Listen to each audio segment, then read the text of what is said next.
A gente está de volta com a Amazônia em Debate, agora no último bloco, em que discutimos a economia de uma forma muito ampla, nacional e local aqui na Amazônia, tanto no cenário do Amazonas, quanto em Rondônia e Macapá, no Amapá.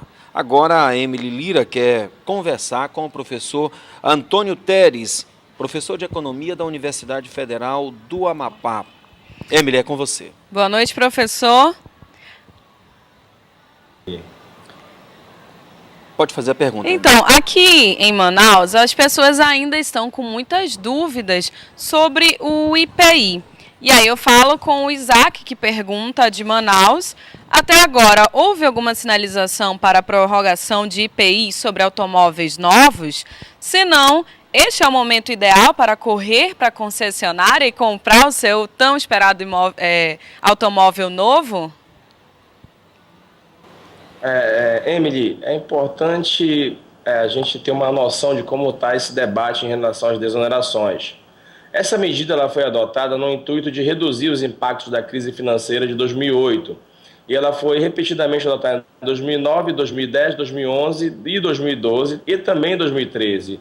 O governo ele vem, ao longo desse período, fazendo isenções, concedendo isenções e retirando. Para você ter uma ideia, esses recursos eles compõem 70% da receita corrente de 94% dos municípios brasileiros. Isso quer dizer, então, que o IPI ele financia o FPM e o FPE e 94% dos municípios brasileiros dependem dessa receita.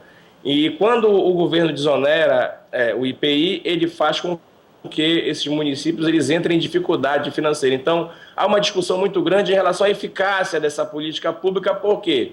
Porque a gente tem visto nos últimos anos que o crescimento da economia brasileira tem ficado muito abaixo do esperado. Além disso, o próprio governo faz previsões de crescimento que não estão se concretizando. E a combinação atual dos indicadores da economia brasileira é a seguinte: você tem elevada inflação, uma vez que a inflação está sempre na banda superior da meta de inflação, que é 4,5%, chegando a 6%, com baixo crescimento econômico. Isso daí é sintomas de que a economia não vai bem. Então, provavelmente, o governo deverá rever. Além disso, existe hoje na CCJ, no Congresso Nacional, uma proposta de emenda que visa justamente evitar que essas desonerações de IPI gerem problemas nas finanças dos municípios. Seria uma espécie de compensação. E esse projeto está em discussão e provavelmente deve ser aprovado. Com isso, o governo federal não mais poderá utilizar o IPI para fazer desonerações fiscais e, se o fizer, será obrigado a compensar as perdas que os estados e os municípios, porventura, possam obter a partir da desoneração fiscal. Professor, agora a Ana de Manaus também pergunta ainda sobre IPIs e ela diz assim: sempre vejo notícias sobre redução de IPI na linha branca.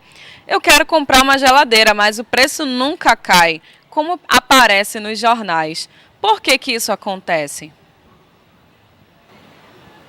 Dependendo de onde você esteja, essas reduções por vezes não chegam, uma vez que pode haver produtos em estoque ou até mesmo algum problema de logística. Por exemplo, aqui no Amapá, a variação nos preços dos produtos dificilmente recai em 100% para o consumidor em função do problema logístico que o Estado tem por ser distante do restante do Brasil. Mas o importante é pesquisar, comparar os preços no mercado com os preços da internet para ver se de fato está mais caro, para que você possa. Mas na média, de fato, essas isenções elas têm impactado sim nos preços dos bens e serviços de um modo geral.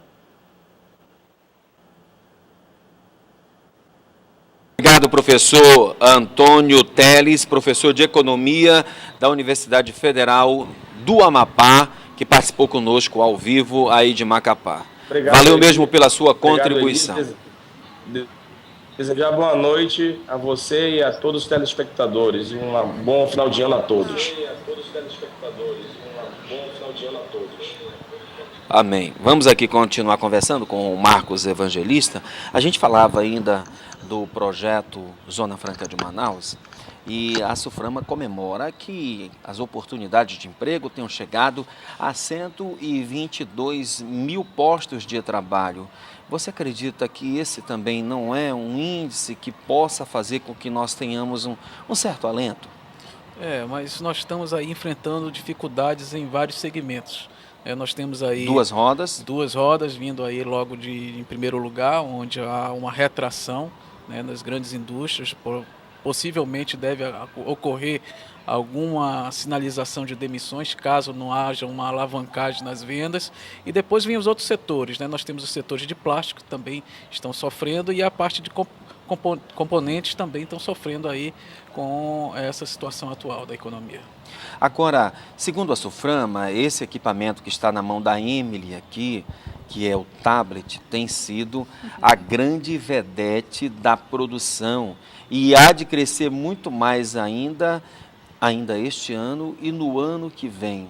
Como é que o senhor analisa? Exatamente. Hoje o tablet está se destacando, né, em produção, e a gente espera aí que a lei do bem da informática não venha também atrapalhar essa produção, uma vez que se as empresas não tiverem as vantagens de estarem aqui conosco, automaticamente elas desmontam suas linhas de montagem e vão para Sul e Sudeste, que é lá onde está o maior público consumidor. Mas hoje o tablet ainda está em disparada, puxando aí os índices para positivo nesse segmento. Emily, temos alguma pergunta dos internautas ou o portal Cidade Satisfeito? Estamos satisfeitos com esse debate, com essa coisa bacana da gente tirar as dúvidas dos nossos internautas, né? Agradecemos você que acessou aí o Facebook do portal Amazônia.com e também o nosso portal, né? Que fala de toda a Amazônia e, claro, da economia da Amazônia em si. Obrigado pela sua participação, Emily. Obrigada. Eu vou continuar um pouquinho aqui com o Marcos. Quais são as dicas para o consumidor nessa reta final, Natal e Ano Novo chegando? Tenha prudência ao utilizar seus cartões de crédito. Lembre que limite do cartão de crédito não faz parte do seu salário, e também tenha muita atenção ao utilizar os limites de cheque especial. Esses valores não fazem parte do seu salário e o banco cobra caro por você utilizá-lo. Então tenha prudência, não se empolgue nas compras e utilize, só compre dentro da sua capacidade financeira. As bandeiras de cartão de crédito e os bancos sobrevivem muito bem da taxa do cheque especial e também dos juros daqueles que pagam em atraso? Exatamente, eles querem justamente isso. Não adianta você pagar só a fatura mínima, porque você vai entrar num endividamento muito grande. Tenha cuidado. É uma bola de neve sem tamanho. Exatamente. Marcos, muito obrigado pela sua participação. Felicidades para ti. Eu espero que em 2014 a gente volte aqui para falar de índices bem melhores da economia local e da economia brasileira. É o que se espera. Boa noite a todos. Boa noite, eu sou o Elias Emanuel. O Amazônia em Debate vai ficando por aqui até terça-feira que vem.